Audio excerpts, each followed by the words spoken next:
Clear होगी कि मैं चाहता क्या हूं कि I want to add two vectors a and b and they can be any number of vectors, a b c d कुछ भी हो सकता है, लेकिन मैं हेड टू टेल रूल नहीं यूज करना चाहता। क्योंकि मैं कहता हूं कि वो that is a graphical method and there are more chances of error in using the graphical method. हो सकता है मैं स्केल सही ना रखूं, हो सकता है एंगल गलत आ जाए, तो मैं ये दो वेक्टर्स लिए और उनको फिलहाल मैंने हेड टू टेल रूल की तरह ही रख दिया कि एक वेक्टर को रखा और साथ दूसरे वेक्टर को के टेल को उसके हेड पे रख दिया। अब मैं कहता हूं कि the angle of vector A is θ1, ठीक, and the angle with the horizontal of angle of vector B is θ2।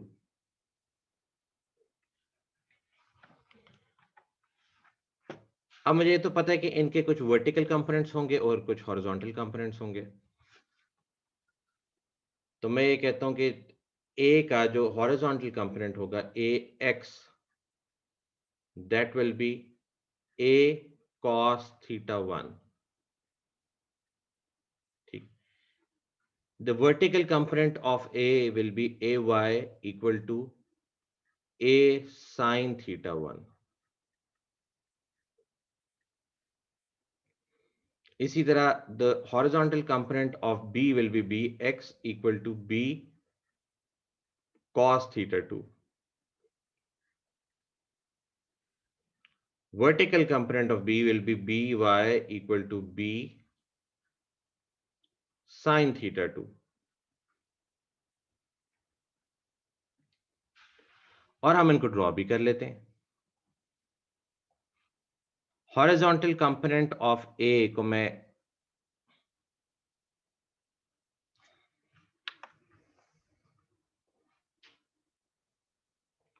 यूं ड्रॉ कर लेता हूं, this is the horizontal component of ए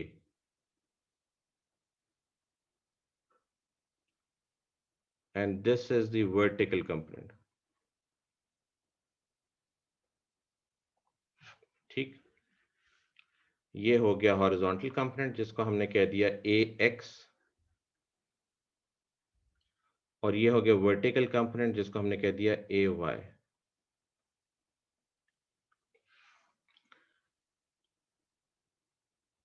इसी तरह हॉरिजॉन्टल और वर्टिकल कंपोनेंट्स हो जाएंगे बी के भी, वो भी मैं ड्रॉ कर लेता हूं।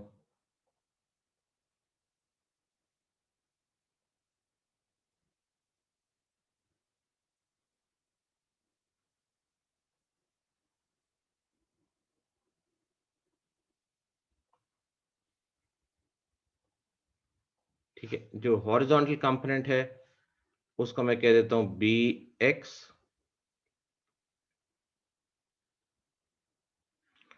और वर्टिकल कंपोनेंट को मैं कह देता हूं बी वाई। और ए एक्स बी एक्स ए वाई बी वाई वो क्या है, वो तो हमने यहां पे लिख लिए।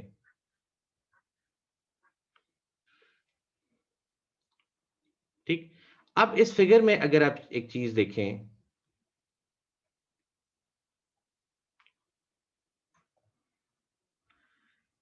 कि अगर ये जो एक थोड़ा सा एक एम्प्टी स्पेस है, इसको अगर मैं फिल कर दूं यूं, एक लाइन में इधर लगा दूं और एक लाइन में इधर लगा दूं,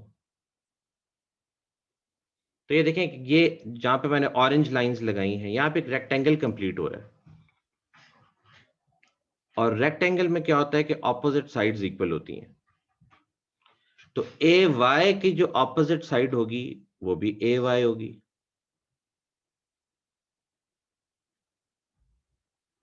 और मैं उसका मैग्नीट्यूड भी, उसका डायरेक्शन भी ऊपर को बना देता हूं। और बी एक्स की जो ऑपोजिट साइड है वो भी बी एक्स होगी, और उसका डायरेक्शन बनाता हूं। यानी एक तरह से मैंने ए वाई को उठा के ग्रे वाले ए वाई को ऑरेंज वाले ए वाई की जगह रख दिया, और ग्रे वाले बी एक्स को उठा के ऑरेंज वाले बी एक्स पे रख दिया। ठीक, अब पहले मैं ये देखता हूं कि ए और बी का रिजल्टेंट होगा क्या। अगर मैं हेड टू टेल रूल से ऐड करता तो ए और बी का जो रिजल्टेंट आना था वो ये आना था। क्या कहते हैं हेड टू टेल रूल, कि join the tail of the first vector with the head of the last vector and put an arrowhead where there is head of last vector. तो उस लिहाज से रिजल्टेंट R वो तो यही आना था। ठीक। और अगर आप देखें कि R के अगर मैं कंपोनेंट्स बनाता, X और Y कंपोनेंट्स यानी हॉरिजॉन्टल और वर्टिकल कंपोनेंट्स R के लिखता, तो वो क्या होते? देखिए R का एक कंपोनेंट यूं होता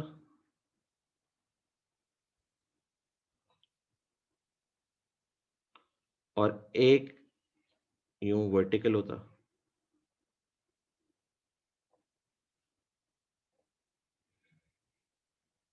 ठीक, ये जो भी मैंने पर्पल कलर में बनाया, तो आर के जो नीचे वाला पर्पल है उसको मैं कह देता हूं आर एक्स, नीचे वाले को मैं कह देता हूं आर एक्स,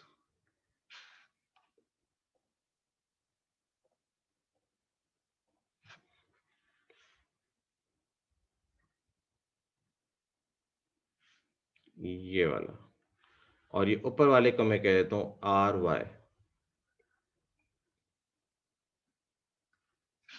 अब आप मैथमेटिकली देखें,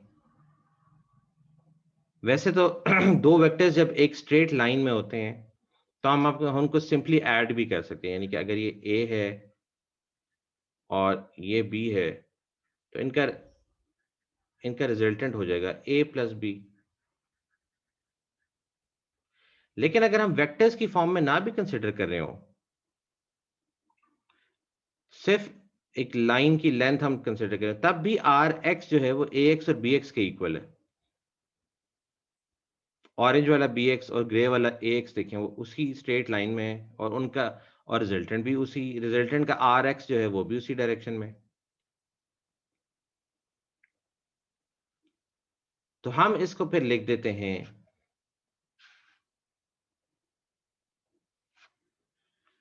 कि r x equal to a x plus B x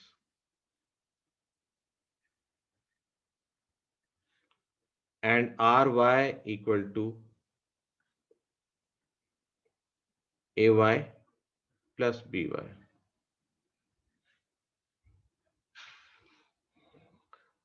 और अगर मैंने इस तरह 10 वेक्टर्स भी ऐड किए होते, जितने मर्जी वेक्टर्स मैंने ऐड किए हों, a b c d e f जितने भी वेक्टर्स हों, सबको फिर मैं यहाँ पे ऐड करता जाऊंगा, प्लस सी एक्स प्लस डी एक्स, और ये आगे चलता रहेगा जितने भी वेक्टर्स हैं। इसी तरह प्लस सी वाई प्लस डी वाई, जितने भी वेक्टर्स होंगे वो सारे चलते जाएंगे। तो अब चूंकि रिजल्टेंट वेक्टर का एक्स कंपोनेंट और वाई कंपोनेंट ये दोनों मेरे पास आ गए, तो अब रिजल्टेंट क्या होगा बाय पाइथागोरस थ्योरम?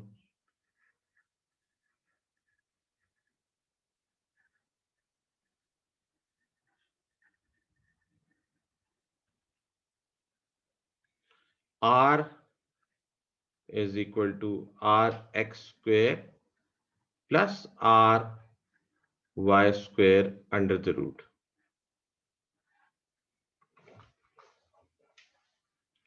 और इस केस में फिलहाल जो कि हमने दो वेक्टर्स लिए हुए, तो आर एक्स क्या हो जाएगा, A x plus B X whole square, और आर वाई क्या हो जाएगा, A Y plus B Y whole square, whole under the root.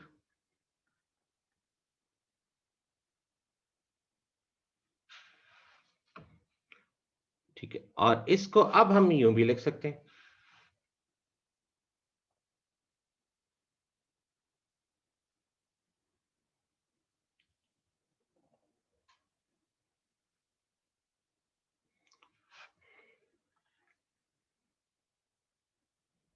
Are,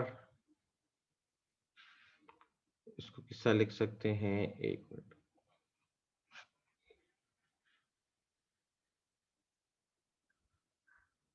equal to ax अब क्या है, a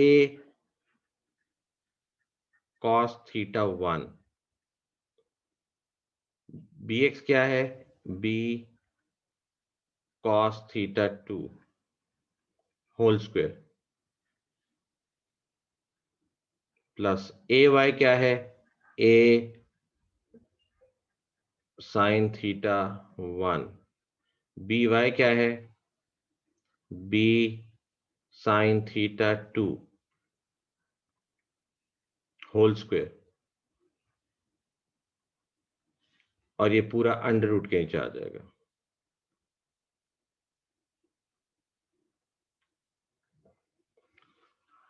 अब डायरेक्शन भी तो फाइंड करनी है। तो डायरेक्शन के लिए आपको याद होगा कि हमेशा हम एंगल फाइंड करते हैं।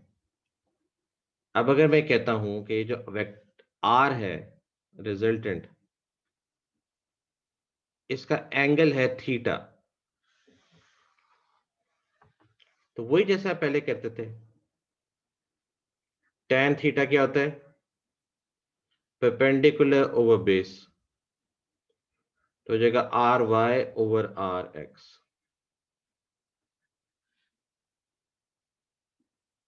और ये क्या हो जाएगा, theta is equal to tan inverse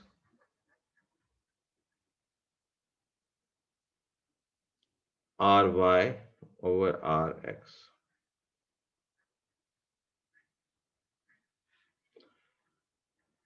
theta equal to,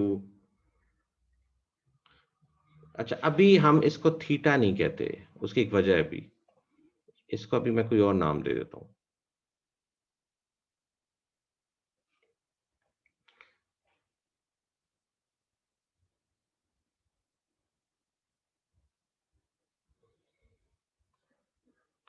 अभी मैं इसको कह देता हूं फाई।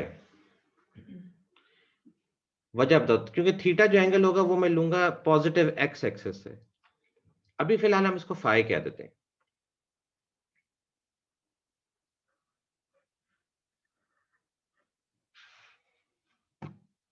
यहां पे थीटा लिखा होता है, इसको भी फाई कर देते हैं, क्योंकि जरूरी नहीं कि ये एंगल जो है ये पॉजिटिव एक्स एक्सिस में ही हो वाई, जो हमारे पास जो फाई, क्योंकि हमने ये दोनों वेक्टर्स इस डायरेक्शन में लिए थे ना। हो सकता है ये सेकंड क्वाड्रेंट में होते, हो सकता है थर्ड क्वाड्रेंट में होते, हो सकता है फोर्थ क्वाड्रेंट में होते। ये तो हमने फिगर में ऐसे बना ली ना कि फर्स्ट में आ रहे हैं। तो ये हो जाएगा tan इनवर्स, अब आर वाई क्या है, ए वाई प्लस बी वाई, और अगर जितने मर्जी वेक्टर्स होते वो हम यहाँ ऐड करते जाते, divided by A x plus B x. ठीक, और ये हो जाएगा phi is equal to tan inverse, अब आप वैल्यूज भी पुट कर सकते हैं। ए वाई क्या है, ए साइन थीटा 1, और बी वाई क्या है, बी साइन थीटा 2,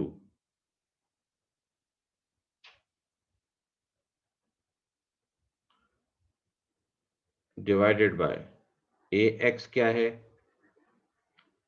ए cos theta 1 plus B X क्या है, बी कॉस थीटा 2। ठीक, ये हमारे पास फाई आ गया, यानी हमारे पास वेक्टर की मैग्नीट्यूड भी आ गया। ये जो आर ये आया है ये मैग्नीट्यूड है, और ये फाई आ गया तो डायरेक्शन के लिए। लेकिन हमें ये नहीं पता ना कि ये किस क्वाड्रेंट में है। हमने तो पॉजिटिव एक्स एक्सिस से इसको लेना है।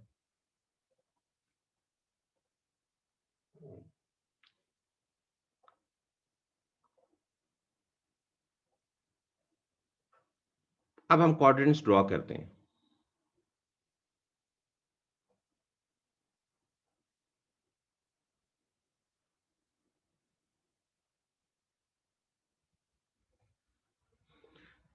क्वाड्रेंट्स का आपको पता है, फर्स्ट सेकंड थर्ड फोर्थ।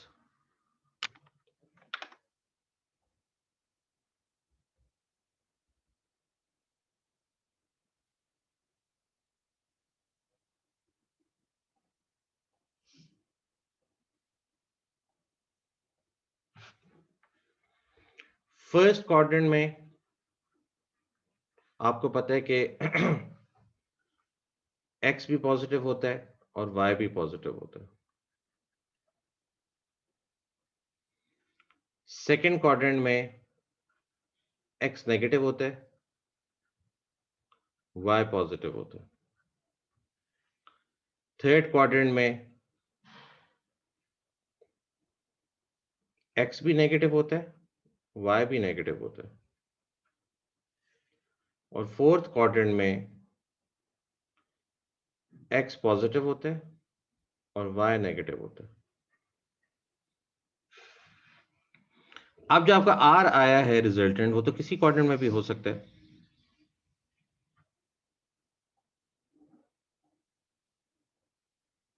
वो हो सकता है वो इधर था, या वो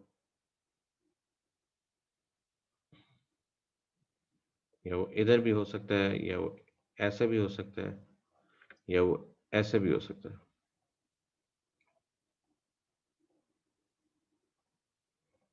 ठीक, अगर तो r यहां पे था, पहले ही फर्स्ट क्वाड्रेंट में था,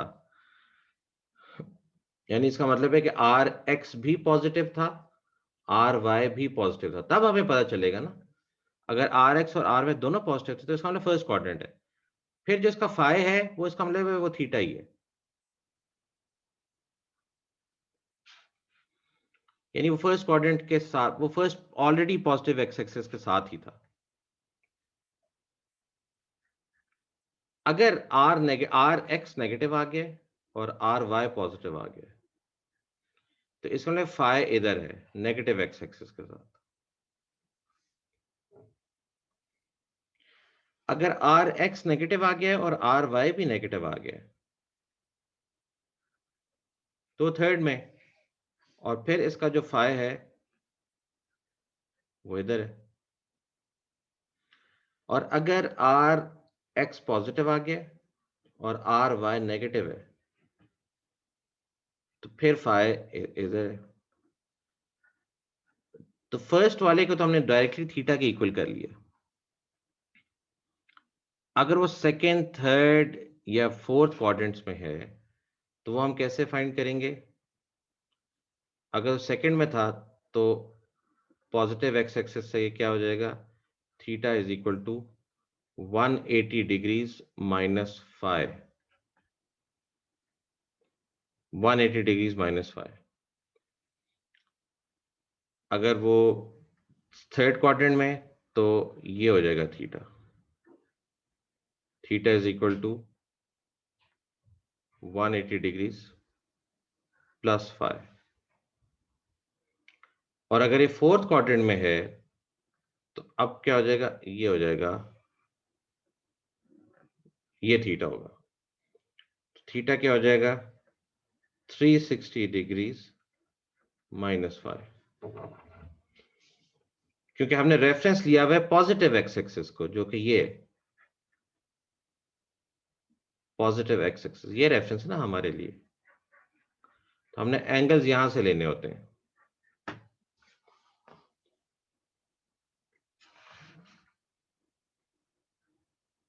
ठीक है बच्चों, समझ आ गया?